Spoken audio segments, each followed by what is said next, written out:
لڑنا جھگڑنا اور بات بات پہ چڑچڑاپن ظاہر کرنا یہ ایک اچھا عمل نہیں ہے، بلکہ معیوب عمل سمجھا جاتا ہے۔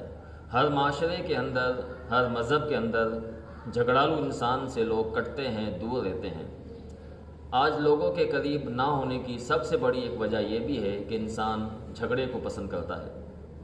وہ موقع تلاش کرتا ہے کہ کوئی موقع ملے اور میں جھگڑوں، وہ چاہے والدین کا اولاد کے ساتھ ہو، اولاد کا والدین کے ساتھ ہو، شوہر کا بیوی کے ساتھ ہو یا بیوی کا شوہر کے ساتھ ہو، بھائی کا بھائی کے ساتھ، بہن کا بھائی کے ساتھ۔